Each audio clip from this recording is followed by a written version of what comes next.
MauMau Forgotten Stories. Imagine being born on land your ancestors bled for, but being told you need permission to walk across it.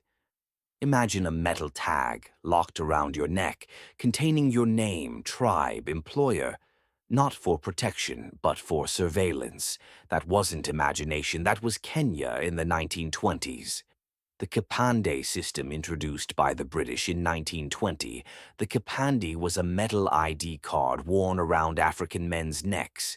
It tracked your movement, work history, employer reports, and tribe. No kipande? You were jailed. Wrong tribe in the wrong district? You were harassed. Imagine a Meru man walking through Nairobi to visit his cousin. He is stopped. A white settler officer pulls the tag from his neck like a leash. This is Kikuyu territory. What are you doing here? He spends the night in a cell for existing. Psychological, philosophical reflection. Michel Foucault said, "Where there is power, there is surveillance." The kipande was not just about identity, it was about reminding you that you belonged to someone else. A colonial society where every step you took was logged, not for your safety, but to keep you small. And so rebellion does not start with bullets. It starts with the mind whispering, "This is not right." And that whisper grew louder, especially when they came for your roof, the hut tax, when poverty became a crime. In the dry plains of Ukambani, 1935, a father is sitting outside his hut with his children. He's boiled cassava for dinner. A colonial tax officer rides in on horseback. The man is told he owes a tax for the hut he lives in. He has no money. He is taken away in front of his crying children. His only crime? Living where he was born. The hut tax. The British introduced the hut tax to force Africans into wage labor. You paid for the right to live in your own home. If you couldn't pay, your goats were taken. If you still couldn't, you were imprisoned. Entire villages were rounded up. A mother in Kiambu was jailed for hiding her husband from arrest. Boys as young as 14 were conscripted into settler farms to pay off family taxes. Philosophical reflection. Aristotle believed in the just state, a society where rulers seek the good of all. What happens when the rulers seek only profit? In psychology, this trauma creates a sense of learned helplessness, a belief that no matter what you do, you will suffer. And when that helplessness becomes unbearable, people stop asking for change. They become it. And change would come, not through laws, but through the forests, the great land seizure and settler farming. In the fertile valleys of the rift, the earth was not soil anymore. It was a battleground. Families who had lived and tilled for generations found fences rising overnight, coffee plantations sprawling where maize once grew, the white man's flag planted like a permanent scar. The British government forcibly removed thousands of families, pushing them into reserves or forcing them to become laborers on their own stolen land. The farms were not just economic projects, they were tools of control. The settler farmers were the administrators' financial backbone, ensuring the colonial machine kept running. Story segment: land seizure. Thousands of acres were confiscated under the guise of development. Entire communities displaced. Elders who had stories written in the soil were silenced. Philosophical reflection. Frantz Fanon wrote that colonization is not a thinking machine, but a body that destroys. To uproot a people from their land is to uproot their history, their identity.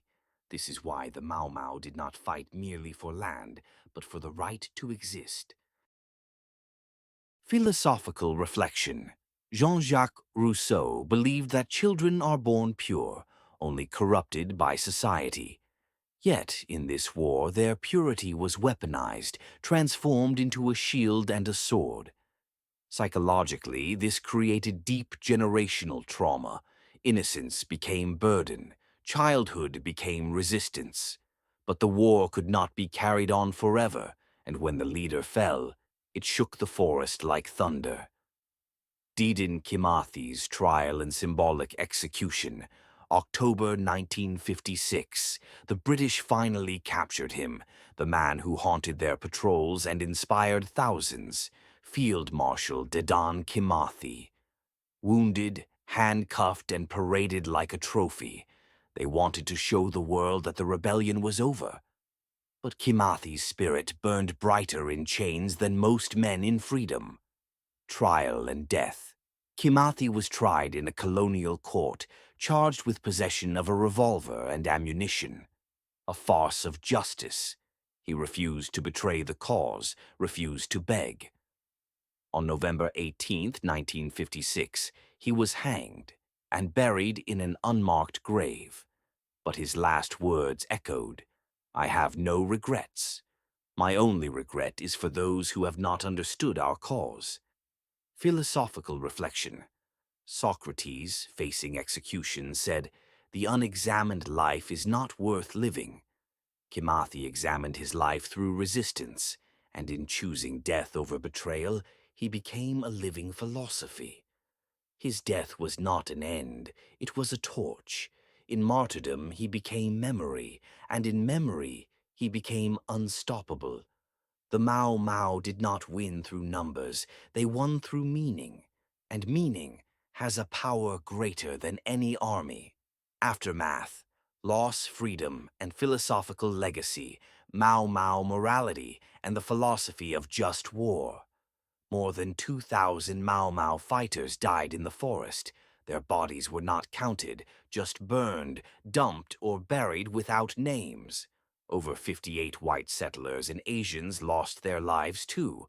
Blood soaked the soil from Embu to Nyandarua. The British called it a rebellion, but was it rebellion or a righteous war? The numbers and the ethics. The British Empire spent vast sums, deployed tens of thousands of troops, and still lost control. The financial strain became too much, the violence too visible, the propaganda too thin. And yet, the MauMau were painted as savages, terrorists, animals. Philosophical reflection. Thomas Aquinas spoke of just war theory, the idea that war must have a just cause, right intention, and be a last resort. The MauMau fit every measure. They fought not for conquest, but to be free, not to oppress, but to return what was stolen. Their war was not madness, it was moral philosophy with a machete. And in that morality, there is something sacred. But the war ended, and peace did not come quickly. What came was silence, shame, forgetting, until now. Aftermath, freedom, loss, and philosophical legacy.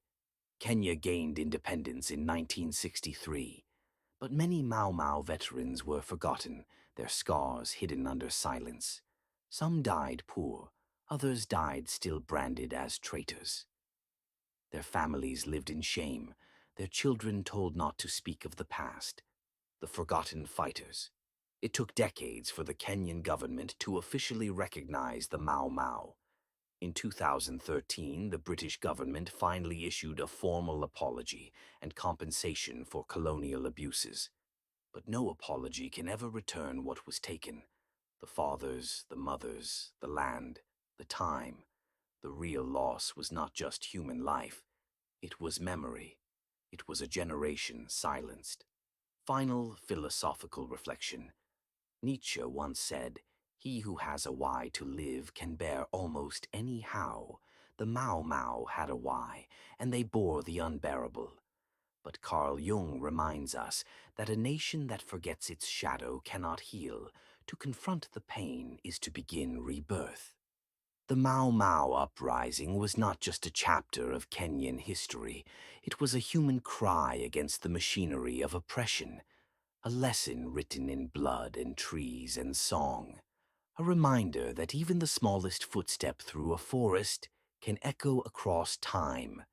A child walks alone through the mountain, Kenya forest, carrying a small wrapped bundle. The screen fades to black. Text fades in. To those who walked into the forest and never returned, we remember you.